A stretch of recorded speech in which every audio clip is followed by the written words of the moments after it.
I'd like to begin by thanking Shaukat Bhai for a very good introduction about the purpose of this meeting and the challenges and the way forward. Inshallah, I think you've done a good homework on that. It reflects the enthusiasm and the skill ability of the committee. May Allah subhanahu wa ta'ala give us the tawfiq to all of you to fulfill this project that you have in your mind.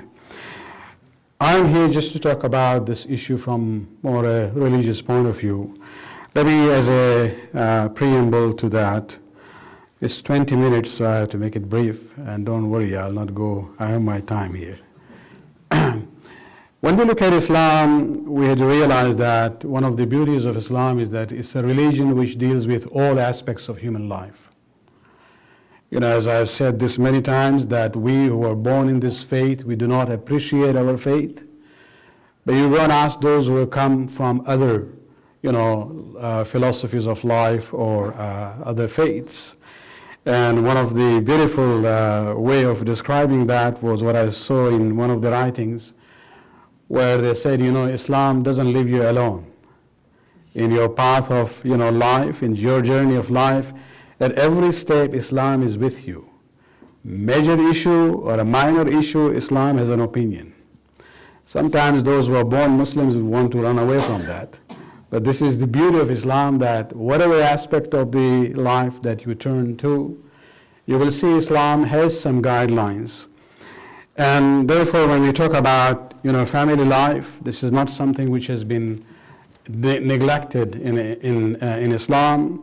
Rather, we can proudly say that among all the religions around the world, probably Islam is most advanced in talking about these issues. You look at the relationship when we talk about, beginning with the marriage, coming on to the family life. The issue relevant here to the theme is the relationship between the parents and children, or children and parents. When you look at the Quran, you'll see Quran doesn't really talk more about the rights of children. Not because Islam doesn't give importance to it. They are there. When you look at the jurisprudence of Islam, there is quite a lot there, more than enough.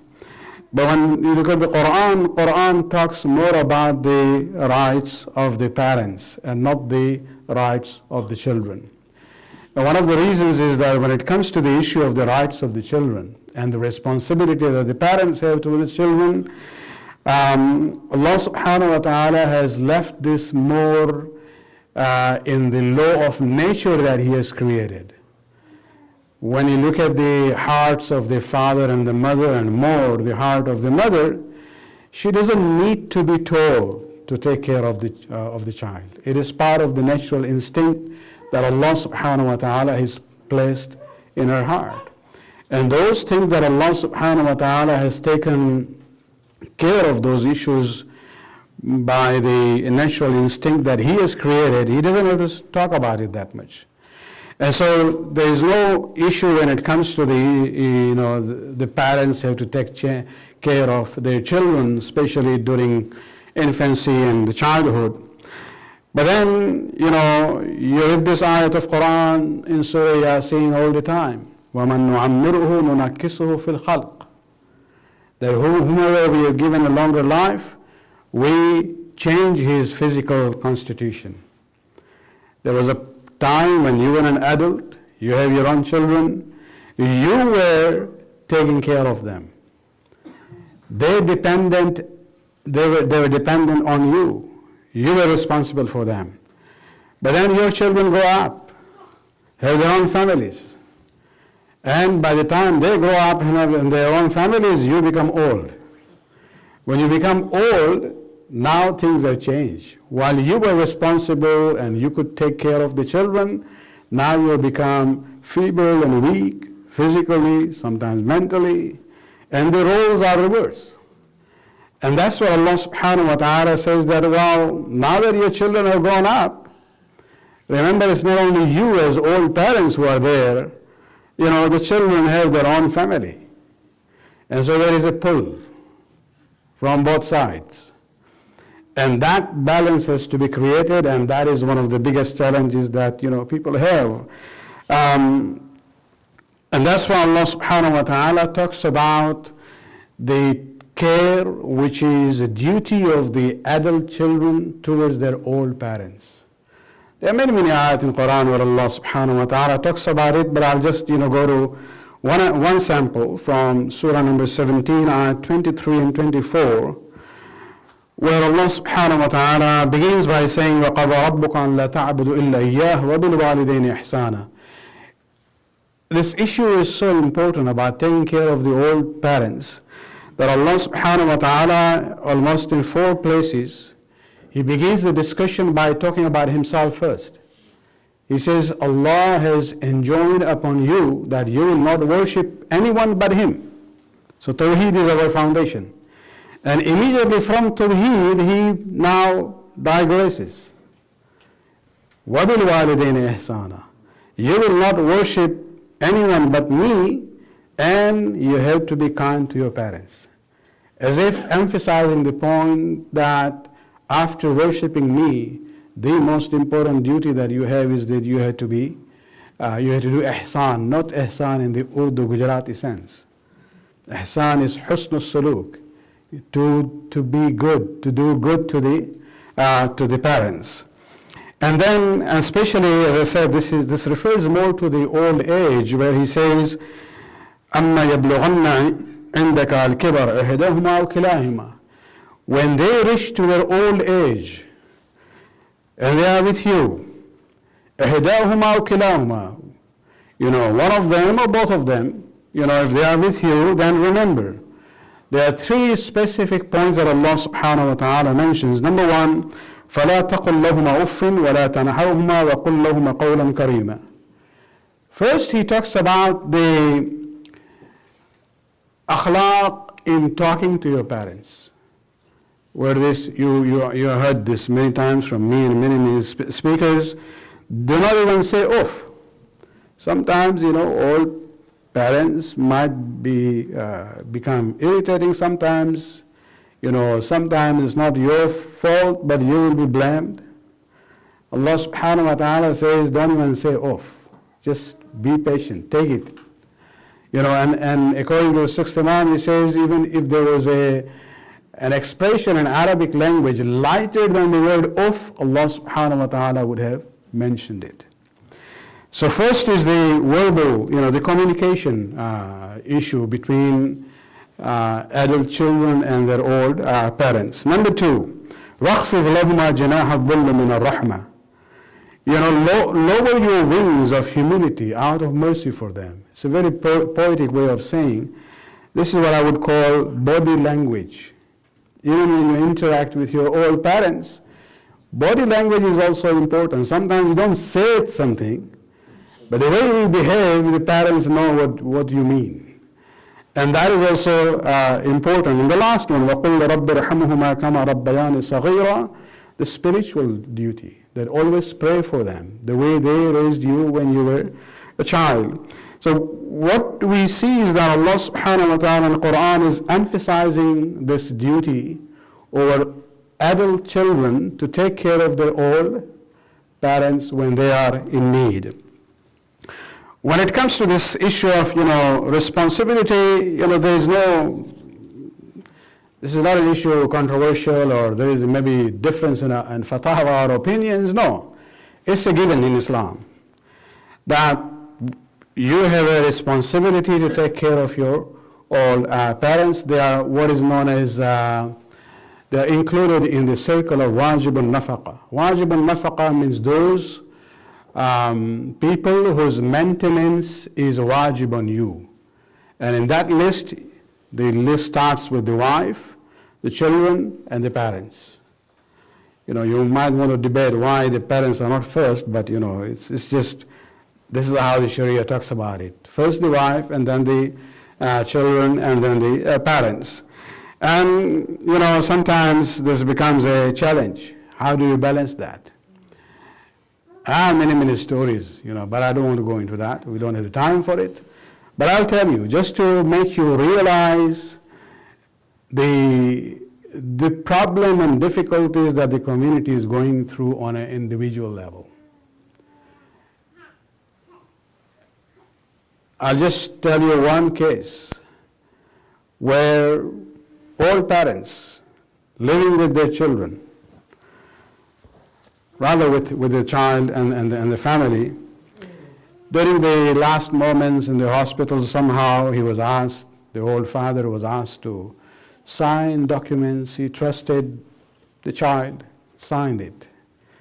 When the father dies, within a week, the mother is told, this is now our home, legally, and we don't want you to stay here. And when she said, well, this is my husband's home, they said, no, we have this legal document. It was transferred in the name of the child. And when she refused, police was called to evict the mother. She was lucky that she had a nephew who realized that this is zulm, and he took her in. Whereas the son of this woman basically is now wanting to evict. And so you can have different kinds of situations. Sometimes we think, everything is okay. No. There are all kinds of situations. This might be an extreme example, and I hope this is just an isolated case. But things like that happen. And we cannot be sure, even though we have so many teachings, but some people are not able to keep that balance between how to take care of wife and children, for example, on one side, and the old parents on the other side. So as far as the responsibility is concerned, this is a given. There is no dispute about it. But then the question is, how do you fulfill that responsibility? This is where I come to this situation. The topic that we have here, ideally, yes. If you have the means, if the parents have planned in that way, and you as an adult child have the ability, provided you have the support of your spouse, that's the biggest challenge. If everything is okay, you can maintain the old parents within the home with all the facilities and help that they require. That would be the ideal solution. But this is only the ideal solution, which is not available to the majority of the people. So what do? Did Islam fix this duty in that way? No. The duty is there to take care of the old parents. But how do you do it depends on the time and space where you are. So the first thing is, if you are able to maintain them, their own lifestyle, the way it was, to take care of them in the house that they, built probably themselves, and they're used to it, alhamdulillah, that is the best thing that you can have. But if that is not possible, and in many cases it doesn't work, and Islam also doesn't say that once the children are married, they must necessarily stay under the same roof. No. So you could have maybe another, facility or another home close by, whether it's, main floor or basement arrangement, or you have, next house next door, or in the same neighborhood, on the same street. They are all different variations, but Islam would have no problem in that, provided you are able to fulfill your duty of taking care of them. Sometimes even with that, it might not be possible for the child or the children to fulfill their duty by themselves. They're busy with their work and family and other issues in this part of the world. So if you're able to provide what they call the caregiver to come to home or to come to the home of the parents, if this can be arranged through the parents' resources or your resources, that is also one option which is there. So Islam doesn't really fix how do you deal with this problem. The main thing is you are responsible, you'll have to take care of them. And when it comes to the issue of caregiver, I would just would like to emphasize this point, that we live in a system where government has many kinds of grants and facilities available. I think our community is the last in that list, which avails these grants which are there on different kinds of, social projects. You have the Yahud who do that, the Christian Italian community does that, even the Ismailis do that. We are always at the end. I don't know why. We talked about it many times, but whether there is a mental block that we don't want to, well, if you are taxpayers, why not use it? There are many minority communities who use the resources given by the government. You can also do that. So maybe, one of the issues would be, probably part of your project would be to familiarize the community with different facilities which are out there, that they can have, their old parents at home, but maybe there would be local or provincial facilities where they would be providing a caregiver coming at home, taking care of the parents once a week or twice a week, depending on the situation, or respite care, that's what they call here in Ontario, at home or at other senior facilities. And so these are the issues where even educating the community about the facilities which are available is also very important. And there will be no issues as far as the Sharia is concerned. Main thing is you take care of them. If you can't do it yourself, then facilitate that care so that they can be taken care of for fulfilling their needs and have a comfortable life. And if those things are not working, this is where we come to this issue of seniors' home. Is there room for that? There is nothing in Islam which says that this is wrong. There is nothing in the Sharia which says that this is, a stigma. No.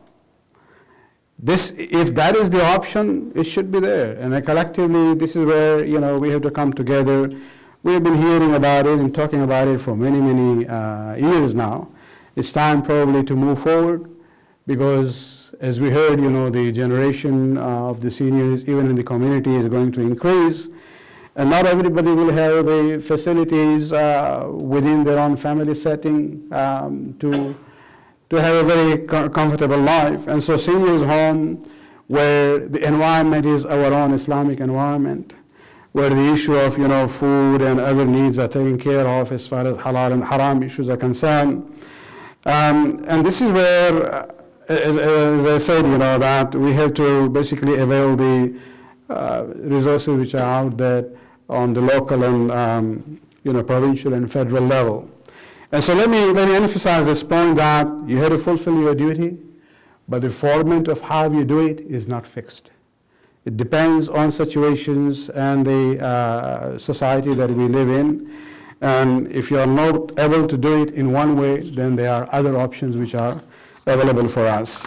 Let me just end with one example from Amir al-Mu'minin Ali bin Abi Talib alayhi salatu wasalam.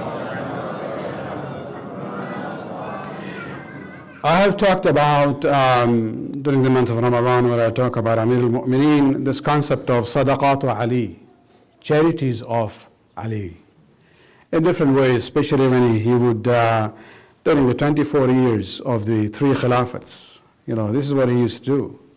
He would go out, barren land according to Islamic laws, doesn't belong to anyone. If you are able to, work on it, and bring the water supply by digging well, make it viable for cultivation.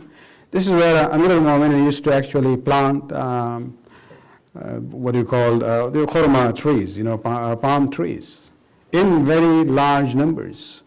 And some of those water wells are still working even now. If you go from Medina to Mecca by road, you will pass by Yambu, and you will see most of the water bottles that you buy, the company which produces that, it says Bi'r Ali. Bi'r Ali means the water well of Ali. It's coming from those water wells that Ali had dug in a very desert and stony area, but he had used his own muscles to do that. And so, but it's not only this palm, gardens that he had established. This example here, it is from the sixth Imam, quoting about the life of Amir al-Mu'mineen, where he says, تصدق أمير المؤمنين بدار له في المدينة في بني زريق. That Amir al-Mu'mineen actually had a property, a house in one of the neighborhoods of Medina, that he gave that house in charity. For what?